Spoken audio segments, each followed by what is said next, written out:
Hello, friends, and welcome back. Or I guess welcome back. Sure, we'll go with it. We are here today to discuss Alan Moore's Swamp Thing. There are 6 volumes, and we are reading one volume at a time. We're not sure about the consistency just yet, but we'll let everyone know. But if you are interested in joining us, visit our community forums and let us know you want to join us. We will start off with introductions. And Jared, will you kick us off and then kick it to someone else after you're done, please? Oh, wow. I get to kick things around. All right. I'm Jared. I run the Fantasy Thinker YouTube channel, and I'm on the podcast Speculative Speculations, and I'm also on lots of page-chewing stuff just like this, which is really great. So I'm going to kick it off down south to Mike over there. Okay, great. Hi, everybody. This is Mike. I'm one of the page-chewing members, and I'm also co-host with Steve when we talk comics and manga, page-chewing comics and manga pick of the week. So you may have heard of us, and we've been advertising this for a while. So really excited to be speaking today. I'm going to pass it over to Chris. Oh, thanks, Mike. My name's Chris Moen. I run the Chronicle of Chris YouTube channel, also part of that Speculative Speculations group, part of the Page Tune gang. I'm very excited because this is my first time ever doing a podcast with Mike. So this makes it fresh and exciting for me, definitely. The person that I've done lots of podcasts with is Varsha. Who's next? Hey everyone, I'm Varsha. I run the YouTube channel Reading by the Rainy Mountain, and I'm on Speculative Speculations with all these guys. And Steve, the consistency always needs to be soup-like. That's the answer always. I'm so bummed that I went last because now nobody remembers what I'm even referring to. We remember. # we remember. Well, I'm a huge Alan Moore fan. This is one of those, it's regarded as a classic, and it's always been mentioned as one of the quintessential arcs that you just have to read. Being such a big Alan Moore fan, I thought, we've been looking forward to this for a while, so I'm glad we're finally doing it. But I was a little bit surprised in this one. But I'll let everyone, it's Chris, it's your first time, and Mike and Varsha. I think Jared's read it before. But what's everyone's thoughts?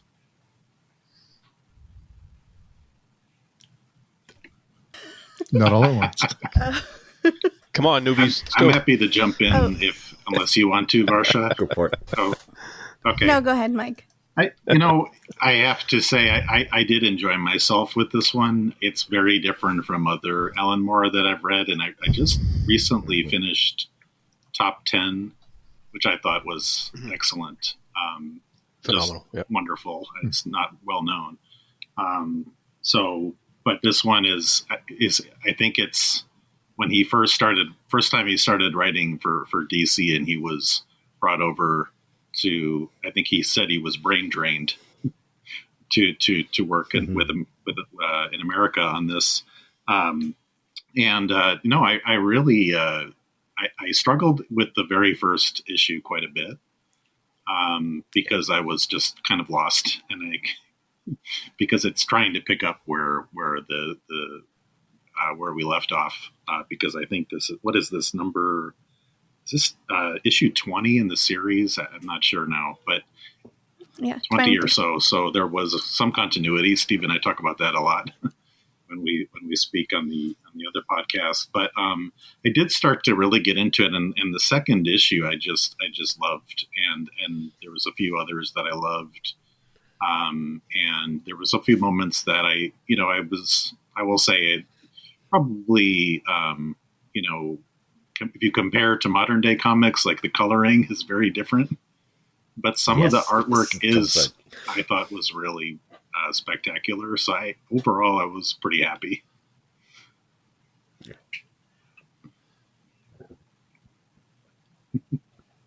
Yeah, I'm not very well versed in comics. I think the only one that I have read properly is Sandman. So this will be the second series that I follow. I was a bit surprised to learn that this is a continuation of a pre-existing character. I thought this was something that Alan Moore created, but yeah, that was interesting. And I read the introduction, so I knew to expect the issue 20. I didn't let myself get lost in the details of that one because it said it's closing out what came before. But that said, I think it did a really good job of like introducing some of the characters, and I think it was about the third issue that we read or so where the Swamp Thing starts dreaming, and I thought that was a great way to give us a bit of the history of this character in a new book. I'm not sure if that was the intention, because I'm not sure if the target audience was people who have been reading this character already, or like if it's an introduction for new people. But for me, it served as a good back history for the Swamp Thing and everything that went before. So that was pretty nice. And I got some vivid dreams last night. That's always a good sign that I like the book that I'm reading. Lots of Swamp Thing dreams. But yeah, I think I love this almost as much as I remember loving the Sandman for the first time I read it. So it's going pretty well so far. Hot, steamy, green people dreams. Gosh, that's an interesting... You're throwing in some adjectives that I didn't use there, Chris. that's just vivid was the word used. No. That's an interesting definition of vivid. Yeah. I've got to remember that. Moving on from that, I didn't have any of those, I have to say, but maybe they're coming tonight because I only finished reading it earlier today. So I've got a nice night's sleep to look forward to. Yeah, the onboarding was a bit tough. I actually think I really do like a lot of the art, but the character definition and differentiation is a bit tough, I think, throughout the whole volume. So actually knowing who was who and who belonged to who, everybody is sort of like a similar, all the female characters have a similar vibe, all the male characters have a similar vibe, that kind of stuff. And it's surprising because there's not very much Swamp Thing in this volume at all. Like, he hardly makes an appearance. Mm-hmm. And while he starts off as sort of this terrifying thing rising from the ground, he sort of turns into, and excuse anybody that's not of a certain age, he's sort of a bit Harry and the Hendersons by the end of this volume. You know, he's just kind of walking along like this jolly green giant, and he sort of looks like him as well in a lot of ways. And I was like, I wonder if somebody just read this bit of Swamp Thing and thought, I've got a great idea for a series. We'll take that idea, but actually make it another folklore kind of thing, and let's go with that, because it is sort of like, he is... What's the best way to put this? He is sort of he's in a watching state at the moment. You know, he's trying to figure himself out in his own identity, obviously, for the first couple of issues. And then it's about trying to find his place within this world, because a lot of the latter issues take place outside of the vegetation, so to speak. So he's kind of like, you get these sequences with Abby and him kind of talking along. So he's not really part of the central part of it. But, between that, I thought it was sort of going to be a loose tie-in for also Superman 4 Quest for Peace, because you have that sort of ecological thing as well. I was like, oh no, Superman's just appeared. This is going down and funny. Getting bad flashbacks. Yeah, but thankfully that was short-lived. Yeah. It's the Swamp Thing character was created by Len Wein and Bernie Wrightson, and Bernie Wrightson was a fantastic artist. So these guys had a lot to live up to try to match that level of artistry. And honestly, for my taste, the art was okay. It's not as spectacular as some of the other stuff that we've read, especially coming off of reading, Sean Phillips. Doesn't match up to that, definitely. But in that first episode, in here is called Loose Ends, and I think if I remember correctly, it wasn't included in some of the earlier trade paperback editions, right? Of reprints, but it was in this one because it was written by Alan Moore, and he had to come in and do this job where he had to tie up basically loose ends from the previous run, and I think he did as good a job as he could with that task. I don't envy a writer that has to come in and do that before he can write his own stuff, So I think he did, fairly well. He put the Swamp Thing in a situation where he could then redefine him for what he wanted to do for his run at the end of that first issue. And I thought the second issue did an awesome job of redefining what the Swamp Thing was and what he wanted it to be going forward. And so, kudos to him for being able to do that. He was a very young guy at this point. He wasn't like, this seasoned writer that we came to know later on.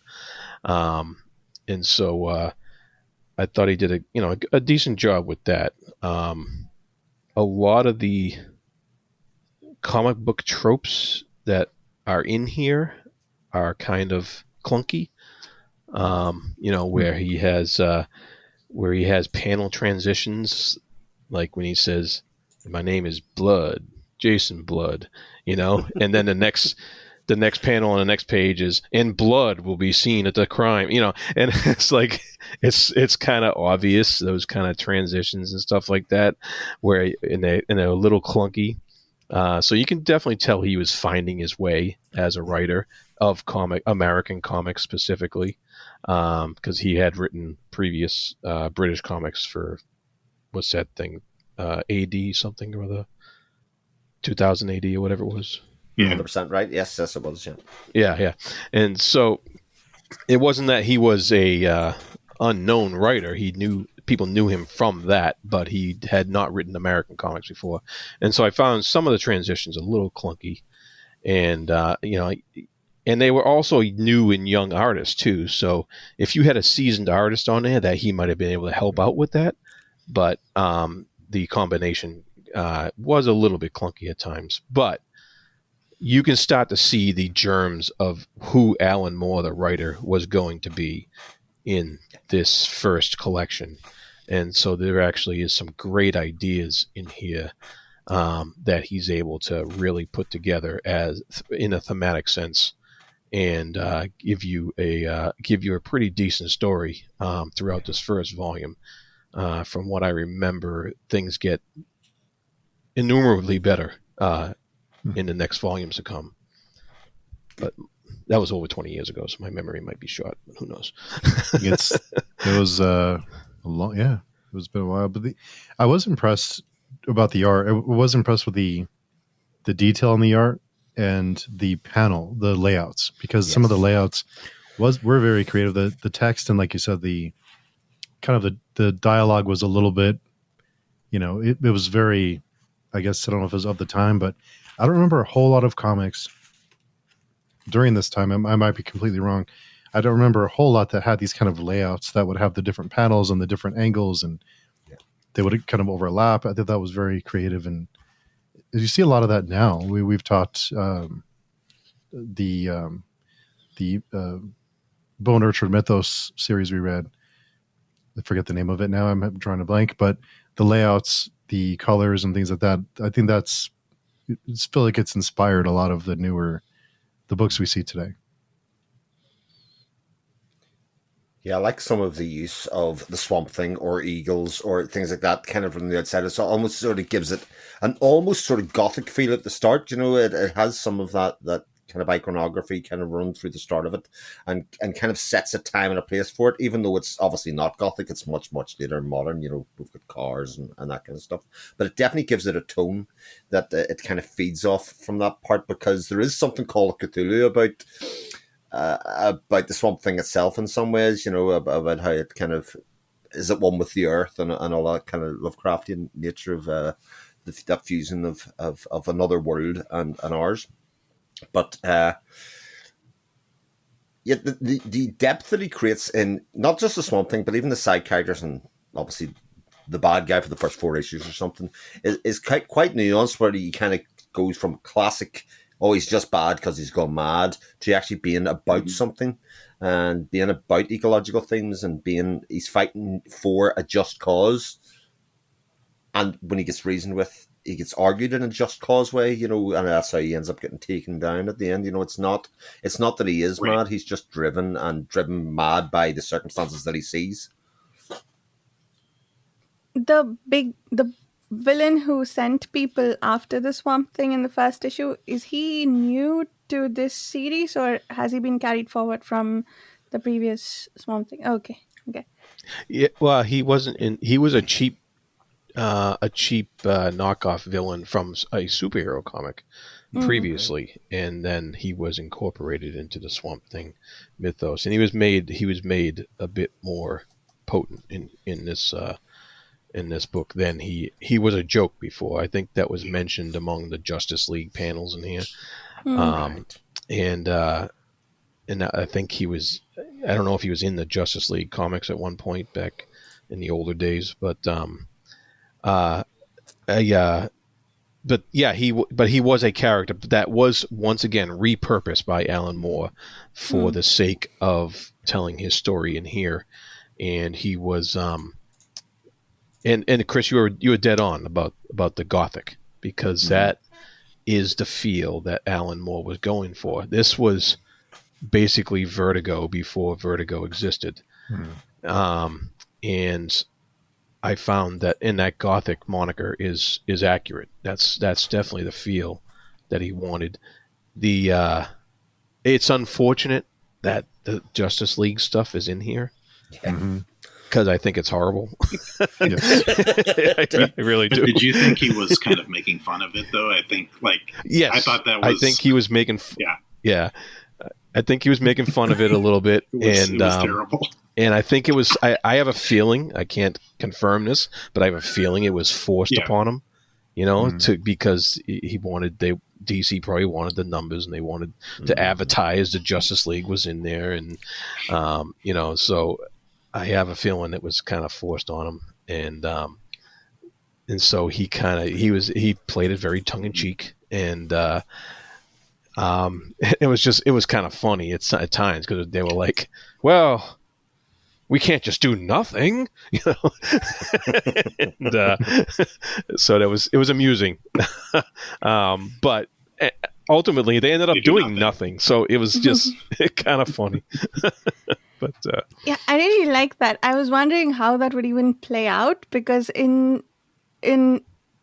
the main character is the Swamp Thing, and yet we have the Justice League supposed to come save the day, and they didn't. They just took the guy to a psychiatric hospital at the end.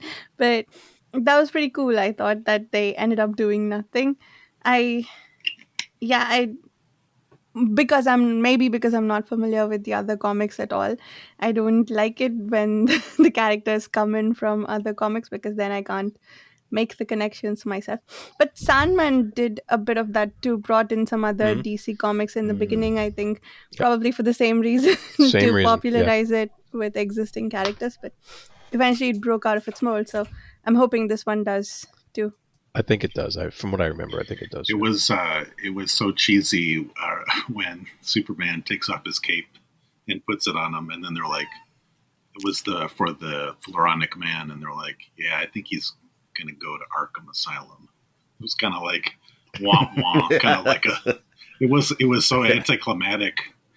But I think that was totally intentional, and from what we know of Alan Moore, he's not so big on the classic superhero tropes, and he wanted to, with this series, I don't know if this was the case early on or not, but he wanted to bring in like more of the kind of social issues to horror as well with this series. I heard him interviewed recently. Well, it wasn't a recent interview, but I listened recently to an interview where he's talking about this. So, he didn't want it to just be superheroes or horror or whatever. And I think you really you hit the nail on the head, Jared, because I think he was finding his way. But there was just some things that I really appreciated, and I was kind of I will say, like, one of the themes for me, and I wonder what others think, and I had written it down, is that it is kind of an exploration of what it means to be human, and that's set against the bad guy. There's really two kind of story arcs after the first issue. The first story arc is with the Floronic Man, Dr. Woodrue, is it? And then we have the kind of monkey demon character with the Etrigan. Who's the guy who's now Jason Blood. Jason Blood, thank you. And Yeah. so I think that the first story arc is to me was better than the second one. Although I kind of appreciated, I really like some of the artwork with the different demons and stuff. But generally, I understood as well that initially, and I actually went back and read the first few issues of Swamp Thing. I didn't get very far from when they first started, and he was just a man. He was really a man that was turning into a plant kind of thing. Whereas this is the man doesn't exist anymore, and that whole, what is it, Alec? Now I'm blanking on his last name. Holland. Thank you. Alec Holland is kind of doesn't even exist anymore. So I kind of, that made me, I don't know, just made me think, and the whole kind of connection to the green and the earth, and just kind of, for whatever reason, worked with me. But yeah, there was some of the dialogue could be a little bit clunky, but there were a few flourishes of beautiful writing that I saw as well. Oh, yeah. So it was, pretty, a little bit, I guess. So now that I think about it more, a little bit all over the place, but I had some great moments, I guess, for me.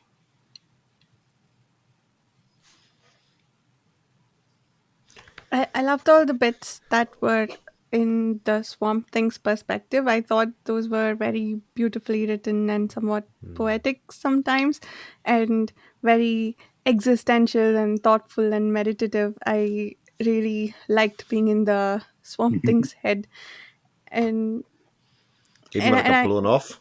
Sorry, what? Even when it got blown off? Yeah. When Woodrow was eating his eyes? Yeah. Oh, no. These vivid dreams, again, these are making a lot more sense now. I love that part. Oh, this tuba tastes great. Oh my god! I knew this would be tasty. This yam thing.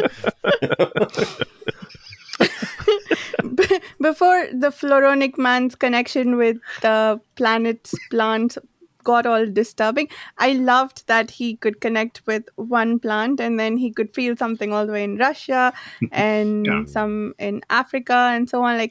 And I haven't read the book, but doesn't the book about fungi say how interconnected all the plants are? And so, that was really cool that he could touch one plant, or connect to one plant, and then he can see all around the world and the different plants there. It took a very dark tone immediately after that, but as long as that those panels lasted, I think that was really cool. Yeah, and that ties into his environmental theme, I think, and that the Earth, the planet, is all connected, and that we need to take better care of it. And it's kind of funny that he tied that into making the Swamp Thing a plant itself, rather than just a guy who growing plant stuff on him or turning into a plant, or a guy with a plant's conscious or whatever, made that theme much more relevant, because he is part of that system. He is now that. And so anything that's going to happen to damage that system may indeed damage him as well. And so that kind of emphasizes, and it was a great idea by Alan Moore, I thought, because otherwise this horror character could just be redundant and just go into obscurity. But changing that focus on the monster in quotes, because that's another theme running through the book, is who's a monster. But the changing that focus on the monster to actually being a plant was key to changing this series around and making it relevant to the times, and making and having him being able to really explore things, I think, as a writer.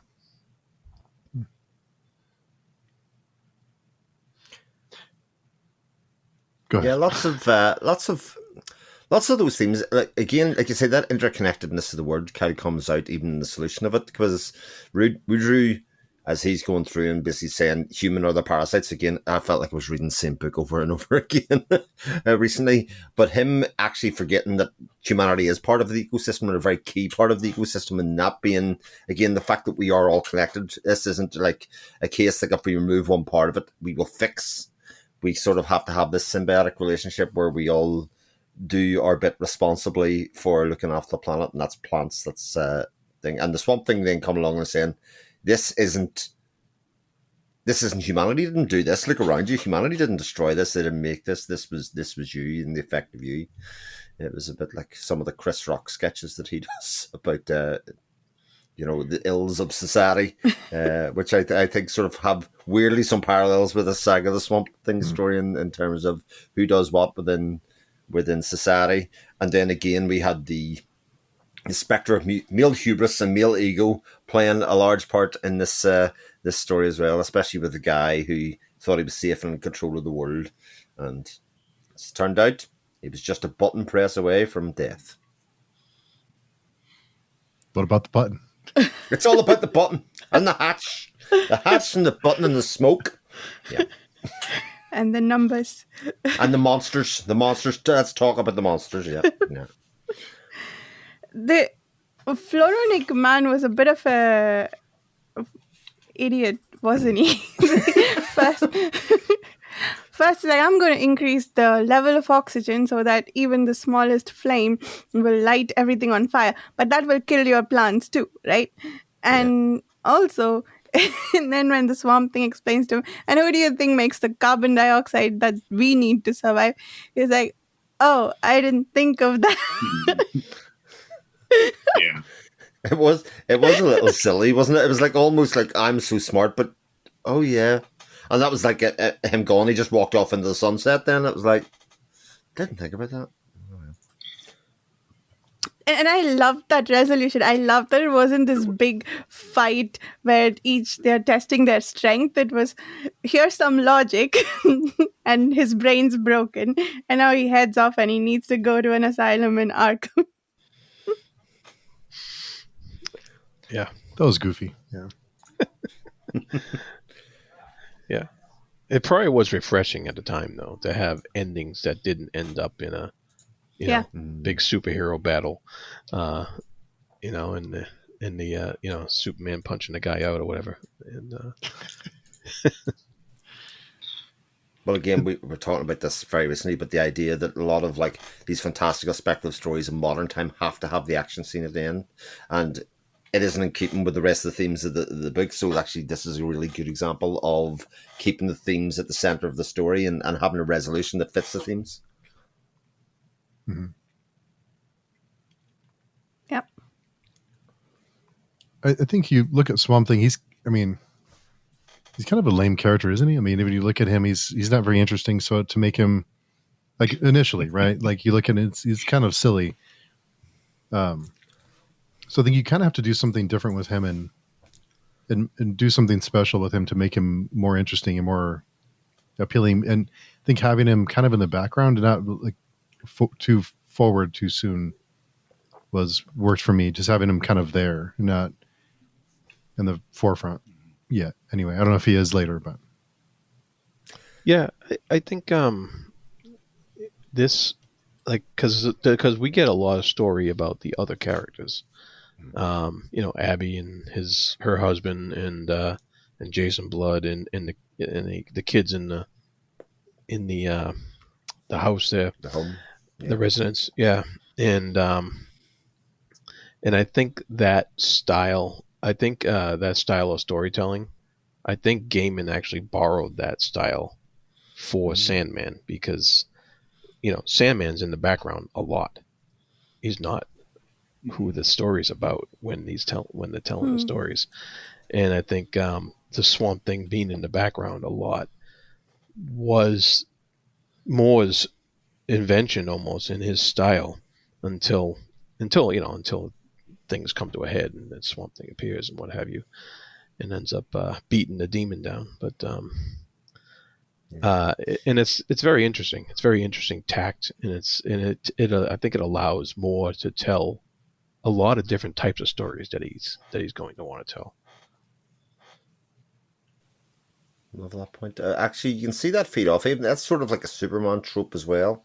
Of things are going to hell, things are going, and we sort of expect Superman to come in and do super things to save the world at the end of the day. Although Swamp Thing's role in terms of that isn't that he's super.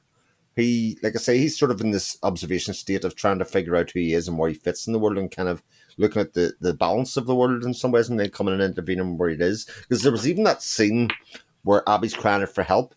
Classic comic book tropes basically says Swamp Thing comes out of the bushes and rescues her, but that didn't really happen in the way that you would normally expect in comic book stories. So it is sort of has a lot of those tropes and kind of lays the groundwork for some of that, but pulls back on executing the way that people would expect, in much the same way as a lot of Moore's other work does. There's very familiar things that he sets up, but then he subverts it quite a lot, as what expectations go. Yeah, it's good. Did you guys like the demon, Jason Blood? Was he a character from a different comic, or was he made up Yes. for this one? No. Okay. Jack Kirby. This was kind of these few issues that he was in was kind of an homage to Jack Kirby. Right. Jack Kirby was the one who created the demon character, and this was Alan Moore's homage to Jack Kirby, basically, to use that character in the way he did, and he did a pretty good job of using it the way Jack Kirby, I think, meant to use it as well. So it was pretty cool for me to reread that. I was just like, wow, I really like that character from not only from Jack Kirby's original run, but from this, and then Garth Ennis did a run on the Demon that was just spectacular later on after this, and so I was happy to read it again. I was happy to see that again, and the Demon is that classic representation of the monster inside, everybody, and he can literally let it out, and I like I like how Moore used it in here. Moore really tightened up the rhyming scheme that the Demon is forced to speak in, which is a lot of fun. And if you ever get a chance to read Garth Ennis's run on the Demon, he takes that to new heights, and it's spectacularly fun, if not silly sometimes, but it is fun as hell. Yeah. I really like the Jack. Sorry. Well, no, I was going to say I really want to check that out. I like the character, and he also appears. Since we already mentioned it, I think he appears in Volume 1 of the Sandman as well. The demon character, because he's in it. Yeah, he's briefly. Yeah, he meets. Yeah. Yep. He meets Morpheus briefly. Yeah, Oh. a couple pages. Yep. Yeah, it was like the second or third issue when he first goes to hell. Yeah. Interesting. Yeah, I was gonna say I like his Jekyll and Hyde nature that he doesn't remember what the demon did towards the end, and the comic feels a bit magic realism-ish, doesn't it? With the way the second sequence started, with the guy predicting that you're going to die by the end of the day, pierced by a swordfish, and so on. I don't read your card. Yeah. that was really cool. I thought it built up a lot of mystery, and I really wanted to know who this guy is. And was it implied that he's from hell? He laughs out quite a lot when someone tells him to go to hell. Is he meant to be the devil, or I guess he's a demon and therefore he's from hell? Is that the implication? Well, anyway. the demon Etrigan is a demon from hell. Jason okay. Blood actually has been around since, I think, almost the Middle Ages. Right. And he's kept alive and immortal because of his connection to the demon. And Interesting. when they say those words, rise, rise, oh man, or something like that, rise the demon Etrigan, when he makes that rhyme, he can switch places with the demon, basically. And that's not explained in here. Mm-hmm. You would have to have a little bit of background on that character and to know what's going on specifically with that. But for the story itself, you really didn't need that. The story itself, it's fine. But if you wanted to know more about Jason Blood and the demon, that's a little character work that didn't make its way into these specific issues. Did I read this correctly that the demon popped out when they misspelled things on the Ouija board, or did the demon make them misspell it so that the Monkey King comes alive? Like, I wasn't sure what happened there. That monkey was a different kind of demon or whatever it was. That was because of the Ouija board. That had nothing to do with Jason Blood. He was there because he sensed something was wrong. Because his job is to try to search out things like this and put demons back where they belong. That's part of his bargain with Etrigan, the demon from hell. It's important how you spell things. Yeah, not fully explained in these issues at all. He definitely was relying on people to have foreknowledge of the character with these issues, and I think, like I said, these are probably just an homage to Jack Kirby as he wrote these. I had to go online and look up the Jason Blood character, and I was able to surmise some of the basics that you just described, but I didn't know about the rhyming and how he was summoned and all that. So that's really great that you have all that background. That's a really fascinating character. Just hearing how you describe how they exist or coexist with one another, and the bargain. Yeah, he's cool. It's a really cool character. Yeah, yeah. I love how he's used to change the tone. So we've obviously had that sort of ecological story that's run for a number of issues. And then that first meeting of being offered the card and turn around, that dark humour doesn't really exist before that, if you know what I mean, in the story run. And we often talk about the fact that actually reading these in the trade the way they are, you'll spot things or it'll feel like different than if you'd have read it week on week. But I think it's almost like a reset, not just of New York, but actually of tone of the story and narrative speaking in that way, so that when the swordfish thing plays out, even though he's predicted other things, we just know and assume that those things will also be true because of the ridiculousness of this swordfish kind of flying off the top of the car and then kill them, which I thought was very funny. It was. Is that even legal? Legal seafood? Yeah. I don't know if you saw on the swordfish, it says "Made in England" written embossed on the swordfish. That's funny.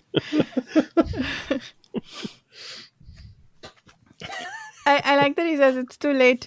She's already made the decision not to buy the lawn furniture. And I think, what the hell is he talking about?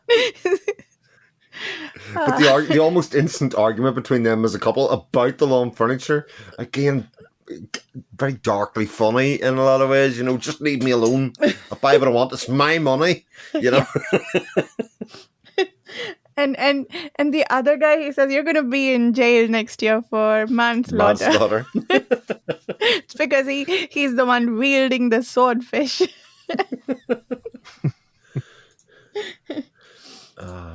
Yeah, I like that part a lot. I really like the young character Paul, about how he's depicted and portrayed, actually, because there's definitely a Damien Omen sense about him for sure, that is kind of put on, even though it's sort of ham-fisted that he is spectrumy, kind of put in there. It's kind of like, oh god, these autistic kids, eh? That was a bit, yeah, okay. But how they use the thing of spell the name, spelling is important, and how that all ties back in, I think, is very, very clever in terms of laying out kind of the seeds of not only that boy, but the trauma and effect of what happened beforehand and how it all bleeds through and how it's now shaping part of his life.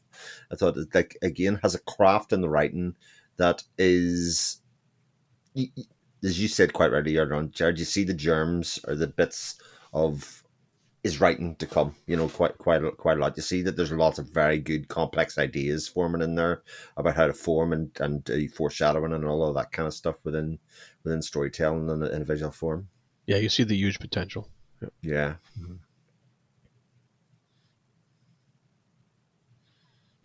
The whole bit with the skeleton and the finding his humanity and kind of having to this is a lot darker than I expected it to be. I mean, I wasn't really sure what to expect, but it was darker than I thought it would be. Yeah. I had known going into it that it was supposed to be horror, so I was actually going to ask if people felt that. Like, I didn't really feel so afraid that much, but there were definitely horrific moments. I think there were some parts that could invoke some fear, right? Was it the second issue that we read in which the chapter starts with the guy, the Floronic man, wondering whether the old man has started bleeding yet because he's banging so hard against the glass. I really loved the framing of that story because throughout we're wondering, okay, what the heck happened? And I think it becomes clear at some point that he trapped the old man, but I like the switch from what is he talking about to, okay, he's clearly trapped this guy and how did he do it? When did that happen? But yeah, I think the interweaving of the swamp thing coming back to life along with the implication that the old man is trapped somewhere, I think that was pretty horrific. Like, I wasn't scared by anything I read here, but I think that could count as horror. And I think some of the Swamp Thing's dreams and the Floronic man's interconnectedness with the world, as soon as it got dark, like when it stopped being cool and it started getting dark, I think, yeah, there were some what I would consider horror elements in this for sure. Yeah. And there was a use of some horror tropey stuff like the Ouija board and those kind of things, which is, nowadays we take that with a grain of salt, but that was kind of a newer horror tropey type thing back then, and I thought his depiction of the it was interesting. This is 84.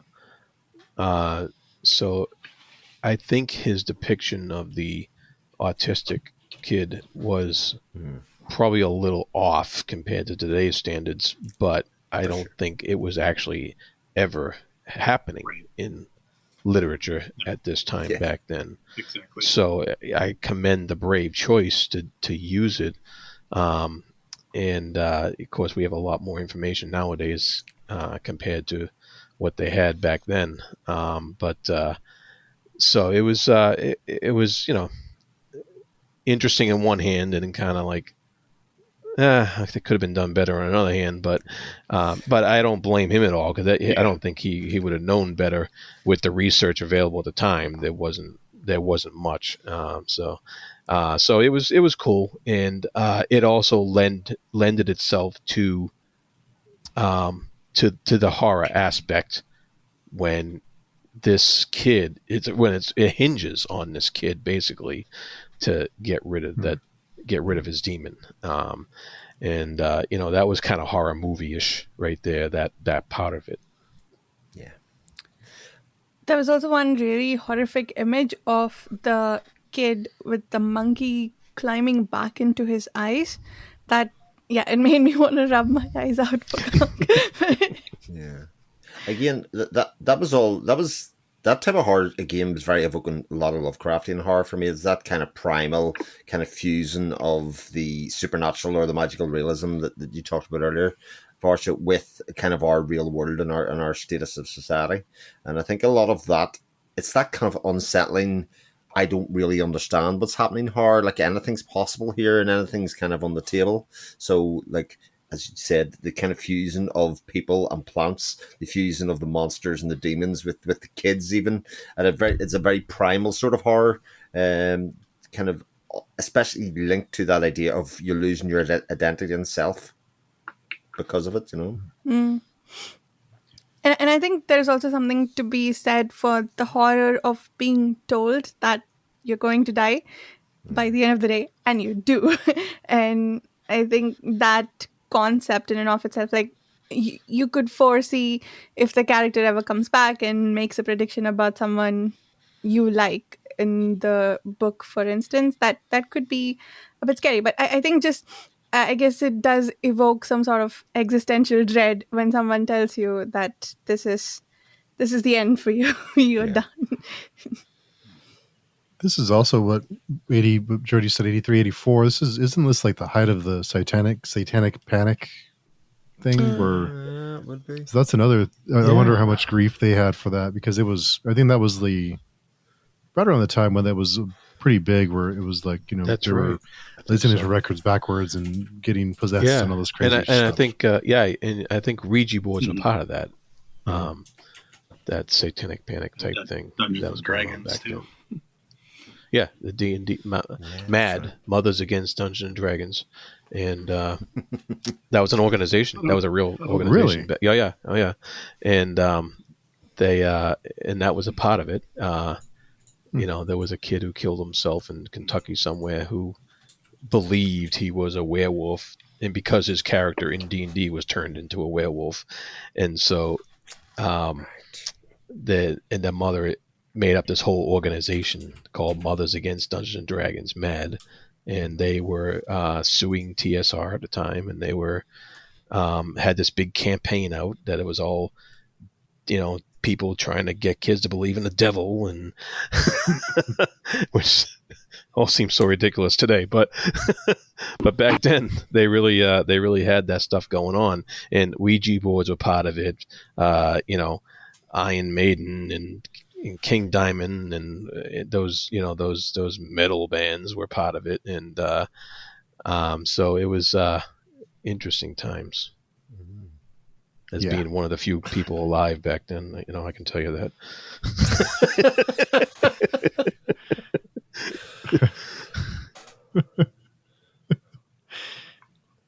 So I think it was an interesting choice to go there, considering the time frame, the time that it was printed, because it's. I wonder if it got any grief for that, because I don't know, maybe not, but it was pretty. Mike, you mentioned earlier about the writing. There's some pretty poetic prose in this. I went back and reread a few passages. I was like, wow, it's pretty good. You didn't really see that a whole lot in the comics. DC.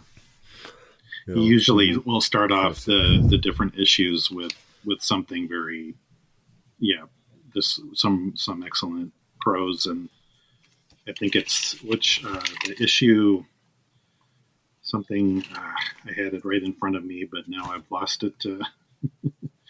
Anyway, it'll come back to me. But it's part of the title of the issue, so it was really tied in very, very well.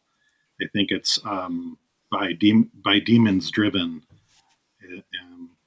And what are men but chariots of wrath, by demons driven? That was I reread that a few times. There's more to it than that. Mm-hmm. There's a few like that. I actually thought that was the second best issue, followed by the number 2 anatomy lesson. But starting off with that writing to me was just really set the tone. And the other thing I wanted to add actually is I think, some of the covers are just excellent. Like, yeah, the covers are great. Phenomenal. Yeah. The one that's it's the A Time of Running. It's really creepy. It's got a big red monster, and it's kind of like a spiral shape.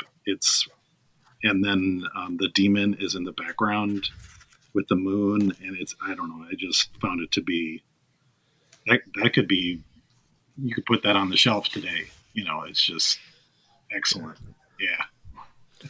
The cover of 25, the whole design of it is just fantastic. How it incorporates the words into the design of the artwork.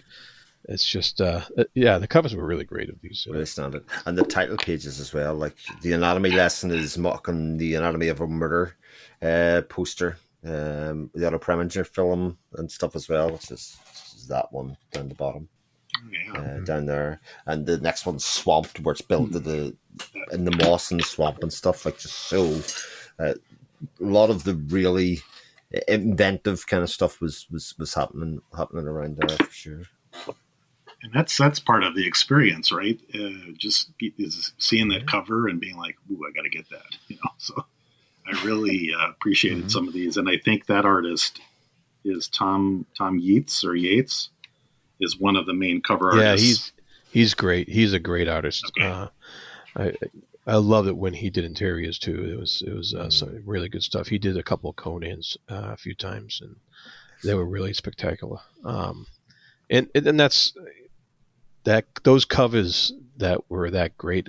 Those were this fantastic editorial decision to have those single issue covers on the shelves, and I think that drew people in. And I think Alan Moore's poetical prose, especially at the beginning of a lot of those issues, made the comics a keeper, and they made people want to come back, and it gave Alan Moore those kudos he needed to get his start in the comic book industry, and to keep him going as a top tier writer after this first U.S. Comic issue run. As we know, he went on to great things, and so I'm pretty sure that he had already done or started V for Vendetta, because I believe that started in 1982, but I don't think it. Okay. It certainly wasn't popular in the U.S. yet, maybe. It didn't come out in the U.S. until after this. Okay. That's what I thought. Yeah. But that's good writing, but he didn't find his footing yet in the big, DC. Yeah. But he does manage to, even with DC, get his sort of trademark political message across that is kind of runs as current through. You can see it in here, which, like you alluded to, Steve, brave in one way, but especially in the context of superhero comics. Like, these are, you're advertising these as Superman, Justice League, Green Lantern kind of things, and in the middle of it is this very ahead of its time ecological message, burned through page after page after page after page of it. And actually the idea that while this Swamp Thing is no longer human, he's still sentient. There's still a being there. There's still life about there, and he should be respected in exactly the same way. Especially if he's sort of the hero of the piece, sort of in the background. I think it's a very forward-thinking message for the time. Like, if you think of the other things that were happening around that stage, like War Games wasn't even going to come out for another couple of years in film form. So a lot of those things, Project X wasn't going to happen for another many, many years. Again, that kind of thing about animals and humans still living together, this predates that by quite a long way. Wow. Some going way in the Wayback Machine there. Yeah.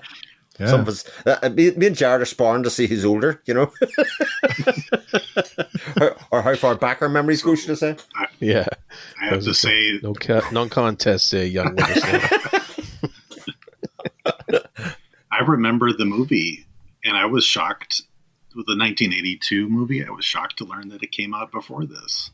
That was Wes Craven that directed the movie. Oh, the Swamp Thing movie. I watched it, and I don't think I was relatively young at the time, but I remember it.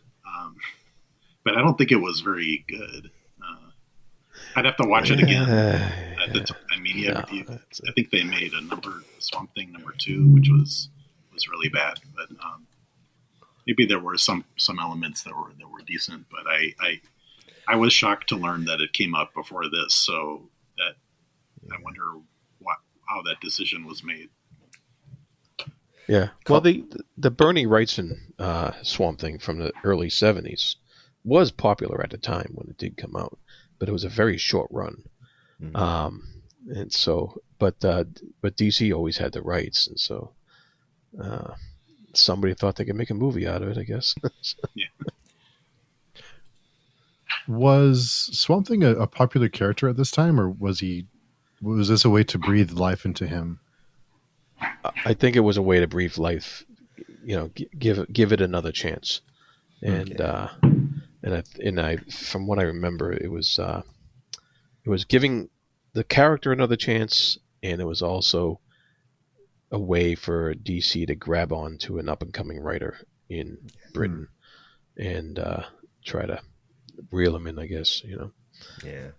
We'll give you a little freedom if you write for us, basically. Those Future Shock guys were hot property at the time. The 2000 AD guys were very much because again they were doing a lot of very heavy political messaging that was resonating with a part of British society that was very underrepresented at the time. It was just after the 70s where people were basically rebelling the streets, the punks and the rebels and etc. were out, and people from that kind of part of youth were really latching onto that, and I think DC smelt some of that, and Marvel smelt some of that, and said, actually, we can reinvent these characters and infuse them with a bit of energy with the help of some of that kind of creative talent. Yeah, the AD 2000 stuff was the very hot property back then, and the Judge Dredd and all that stuff, and they were paying attention. Those editors at DC and Marvel, they were on their game back then as far as that stuff goes. But I think it's funny because I've watched the Future Shock 2080 documentary that's been produced, and those guys, when they're talking about the time, they thought it was great because they were penniless. Like, they weren't making any as culturally well as it was doing. They were churning out one of those a week, and they were making zero money. And all of a sudden, the American dollars were coming in and taking them on. They were like, "Yes, okay, we're starting to kick on and do this. We can make a living out of this actually now." Which is an interesting concept, especially when you consider the way that kind of comic books and kind of superheroes and all that kind of thing has become the mainstream in the past kind of 15 years, certainly in terms of filmmaking and that kind of stuff. So it's a very interesting kind of idea to look back and see how different it was back then. And the theme of the environment, and that is also, I think, we've talked about this before, but with the other stories we've been reading, but it's very of the time of kind of what it focuses on and the themes that it explores in this one. Yeah. Pretty heavily. Yeah. Yep. And, they're heavy themes, but maybe this is a modern lens looking at it. It doesn't hammer it too much in over your head. It's not heady in a way that it could have been. Like, it doesn't try and explain global warming, or I know not really a concept back then, but do you know what I mean? It doesn't try and take on very heavy scientific ideas and push them on a reader who probably wouldn't care at that kind of level, but get some of the themes and ideas in there about the idea of humanity and an ecosystem and a carbon cycle and all of those things that are in there, and a very light touch in there to say this matters, all this stuff, Yeah. Yeah, I wouldn't say it's heavy in its application towards the reader. It's heavy in that it makes you think after the fact. Yeah. And because you read it and you feel it later. Like you think about it later. And I think it's subtle. It's a subtle interweaving that gets in your mind and you think about it afterwards. And the thing with the second half of the story as well, it's also like who's the real monsters, You had what is it, Abby's husband, what's up with him? He was kind of a dirtbag, really, and so who's the monster there? And the Swamp Thing is supposed to be a monster, but he's not. He's he's a plant who stole a human's conscious somehow, and it's trying to wrestle with that, but it doesn't have that. It gets some sort of empathic connection somehow to the humans he's dealing with, and which makes him less monster-like as a character, even though he resembles a monster. And so it's an interesting dichotomy there between all those characters. Yeah. What is up with Abby's husband? Apparently he helps create monsters, and it's unclear whether he's just hallucinating them or if he's actually really creating monsters, right? And was he somehow responsible for the swamp thing? Was that implied, or am I reading too much into his monster creation ability? Had not thought about that version. I thought he was just a drunk. There's a scene where there's at least one panel where that I found very fascinating, but I didn't quite understand, I'll admit, where he is sitting there with these demonic beings next to him. And I thought, is he just drunk, or I didn't. And then later on, he's in the giant fly comes and sits on him, and goes into his mouth. And so there is some connection that he has with the supernatural world that I didn't. I actually found that to be one of the creepiest, when that fly is there. It was just like disgusting. Speaking of water, kind of like the Jeff Goldblum movie type of thing, maybe. But I didn't quite understand what was going on there. Maybe I'm looking to you, Jared. Maybe you can explain it for us.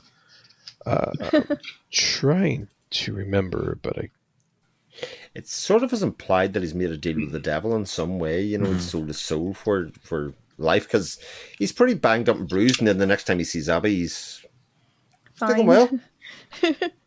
Nothing happened to him. Even the car is fine. How did that happen? Indeed. Yeah. The fly fixed him and the car. Is it the same car? I thought so. Yeah. Was it not? I thought he was dead. He was basically on his way out of this world. I think he was a goner. Yeah. Right. He was upside down in the car and bleeding, and I'm trying to remember what happened there. There's also a scene early on when Abby tells him that she's not going to be with him, and she leaves, and he has this little creature from his hands, coming out of his hands, and he says, I don't need her. I have this other creature. And I thought she was real, that she wasn't just a figment of his imagination, but I guess we'll find out more later. There's the actual page numbers here in the one I have. Oh, yeah. It's on, I hate to say it, but it's on page 195 where he's getting the fly. He's having the moment with the fly. But then, does he come back? More vivid dreams. Anyway. Go ahead and scream. I'll be back. That was good. Mm-hmm. Oh, yeah. And then at one of the almost last pages, he's back. Yeah. Hello, Abby. I came after you, and I wanted to apologize. You need a ride? Oh, okay. So this is a lead into something else. Into the next volume. All right. Book. Yeah, that's a little fly demon, maybe. Beelzebub, maybe. I don't know. Yeah. I really liked one of the kids when the Monkey King is going to terrorize all the kids. One of the kids was dreaming about cancer, and it doesn't know what cancer is, so the kid is making up with all imagination. That was really cool. And interestingly, one of the pictures that the child had imagined for cancer, I think there was an earlier reference to cancer, and it was visualized. It had the same red blob as a picture. That was I like that little connection.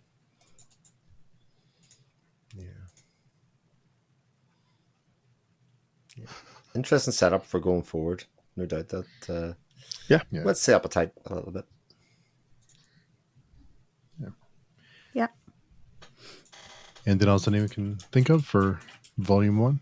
Oh, what did you guys think of Woodrew's puns of the name of Woodrew? I am the what? Oh yes, yeah. Regret of the wood. Regret and anger of the forest. I am Woodrew.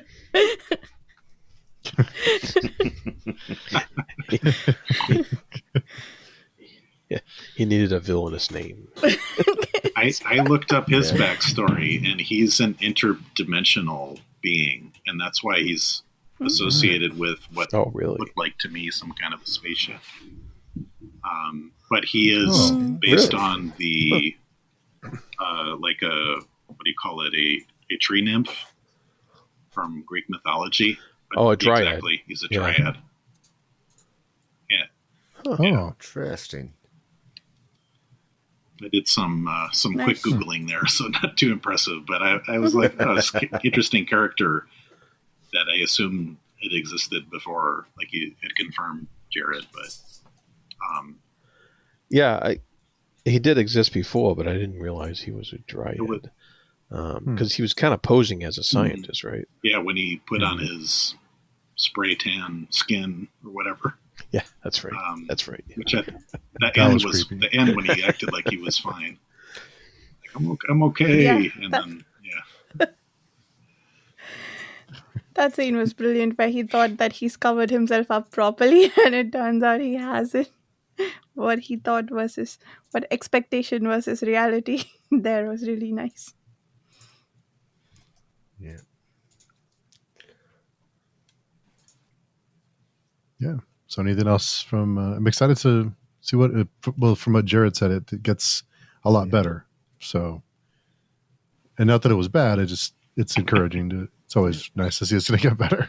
Yeah, it's a start. There was, like I said, it was a little clunky in some places, but I think it definitely smooths out, becomes Alan Moore's own thing. Moving on from here. Nice. So we can do outros. I guess, Jared, you want to tell us where people can find you? You can find me at the Fantasy Thinker YouTube channel and on speculative speculation podcasts and other fine podcasts associated with pagechewing.com. Nice. You forgot to hand it off to someone. Oh, right. This time I'll go directly east to Chris. Ooh. That's interesting because I'm west of you. On my screen, it's interesting. My name is Chris Moen. I am the runner of the Chronicle of Chris YouTube channel, also on Speculative Speculations and Page Chewing. And you can catch me in all those places. I'll go south of Varsha. Don't know where I'll appear in Varsha screen, but that's good. You're south to me. Carnage here. Carnage. Chaos. And you can find me on the YouTube channel Reading by the Rainy Mountain. You can find me on the podcast Speculative Speculations and Haunting the Page Chewing forums. Sorry, Mike. Oh, yeah. I believe I'm northwest of you. Yes. Learning everybody's layouts. I'll just keep it simple and say you can find me on pagechewing.com. Oh, and you're southeast to me. Is this like, is there a pattern emerging? Everybody's seeing. I think I've got it worked out, but we can discuss that for another time. We might do a whole 20-minute video on how the layouts in Riverside actually work. This is interesting. Let's play a game where we give each other tiny clues, and then everybody works out everybody else's layout. It's like one of those everybody's blindfolded and we'll have to find each other games. Yeah, I like it. A little online escape room. Online escape room. You can find me on pagechewing.com, Page Chewing podcast, Page Chewing comics and manga, and Film Chewing. And hanging out with these fine people, and we will hopefully talk to everyone very soon. Come and say hello if you want to join us for the next one, and hope everyone has a great day.